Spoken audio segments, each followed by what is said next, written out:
Ketika beberapa hari lalu rapat dengan sebuah perusahaan dari Switzerland via Zoom, kepala saya seperti dapat vitamin. Seperti tubuh kedapatan makanan lezat buat dikunyah dan ditelan. Bener deh, banyak makanan yang enak di lidah, namun begitu ditelan menjadi sumber penyakit. Ada sebaliknya, makanan biasa saja, bahkan gak enak di lidah, tetapi menyehatkan. Dan jarang makanan enak, lezat, murah, menyehatkan. Bagi saya, penggemar sushi, makanan itu masuk kategori enak, murah, menyehatkan. Jadi, mendapatkan informasi dari rapat panjang via Zoom dari perusahaan Swiss tersebut, maka saya seakan-akan mendapatkan makan sushi. Makanan favorit saya, salmon sushi dengan kecap sedikit dan banyak wasabi. Teleconference dari 3 lokasi, yaitu Swiss, Singapura, dan Indonesia. Saya dapatkan informasi ternyata perusahaan tersebut masuk Singapura baru dengan membangun banyak mini proses refining metal, pemurnian metal. Perusahaan asal Switzerland ini secara agresif membeli dore dan ingot dari penambang besar atau private major player di Indonesia,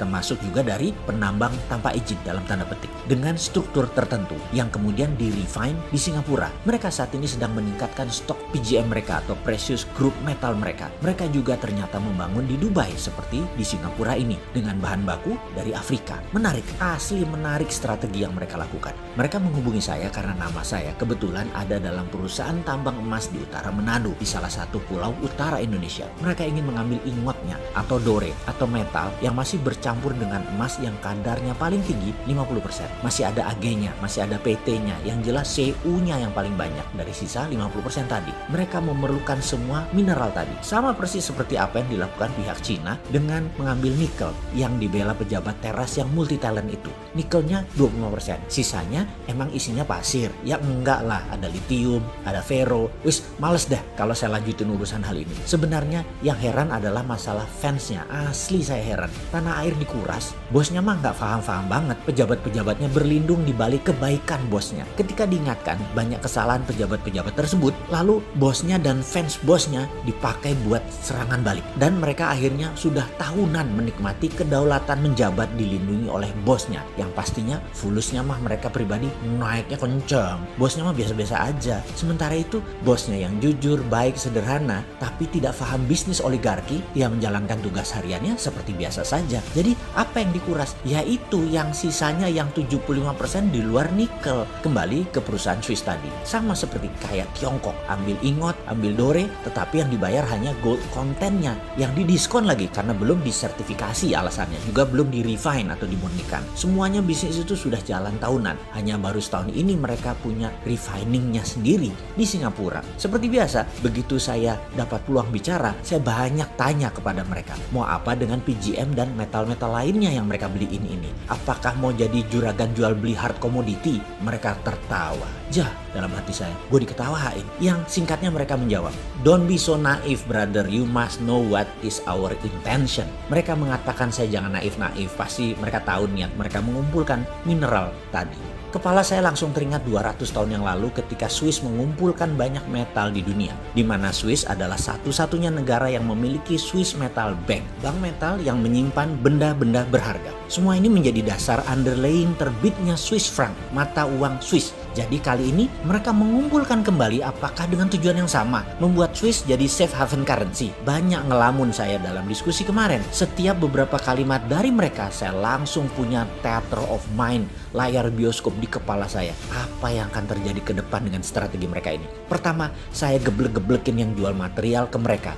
Jual tanah air dengan harga murah. Prinsip dagangnya begini, kalau mereka punya tambang, katakanlah tambang tembaga Freeport. Ingat ya, Freeport tambang tembaga bukan tambang emas. Iya, tambangnya ada emasnya, tapi yang dipajakin kan koper bukan gold. Gimana sih lu? Terus diambil 51% lagi perusahaan tambang tersebut. Ini di siapa lagi? Kalau mau ambil ya emasnya, yang dikirim ke Rio Tinto dan ke Jepang itu loh, yang di-refine di luar Indonesia, emasnya. Asli gue sebel kalau urusan beginian. Kapan balik modalnya beli Freeport? Sudahlah, males dilanjutin. Oke, prinsip dagang perusahaan tambang untuk memproses katakanlah batu bara. Ini angka dari langit loh ya. Ongkos tambangnya 50, dijual 80, untungnya 30. Ya sudah, begitu rumusnya. Papers nilai perusahaan paling top 2-3 kali lipat atau 200-300%. Itu pun sudah overvalue. Tapi perusahaan teknologi nilainya bisa 100 kali aset atau kapitalisasinya bisa beratus kali karena kemampuan melipat nilai papersnya tadi. Juga perusahaan metal berharga ini. Semacam VOC lah, nilai papersnya bisa berkali lipat. Pak. Jadi perusahaan Swiss tadi ambil metal untuk dijadikan jaminan underlying surat berharga seperti bond misalnya. Misalnya bond tadi diambil Swiss untuk cetak uang, maka kertas saja yang dipindah tangankan, metal masih di tangan perusahaan Swiss tadi, katakan 10 billion dolar buat jaminan Swiss franc. Swiss membayar pinjaman tadi juga pakai bunga atau membeli dengan DP yang murah. Persis seperti pinjamnya IMF deh. Lalu misalnya negara lain, Singapura pinjam surat berharga tadi buat underlying terbitnya uang baru Singapura dolar. Kertas berharga itu pindah tangan. Tidak perlu 100% dibayar oleh Singapura, cukup 20-30% saja dari nilai. Tapi Singapura bisa cetak 100%, memanfaatkan 70% sisanya tadi. Kan ada jaminan, nggak inflasi. Ya enggak lah. Juga misalnya dinaran perlu emas, maka dinaran cukup bayar 20-30% surat berharga perusahaan Swiss tadi. Ya emasnya perusahaan Swiss ini, dan ketika diminta fisik, ya dia berikan emasnya nantinya. Tentunya harus bayar full. Tetapi selama rupiah Anda dipegang di rekening Anda di dinaran, ya emasnya dipegang perusahaan Swiss tadi. Ini asli pinter. Saya kok jadi terinspirasi ya. Kok negara kita pejabatnya nggak sepinter negara Swiss yang nggak punya laut, nggak punya sumber daya alam, bisa menjadi safe haven lagi. Oh iya, perusahaan Swiss tadi namanya Metalor.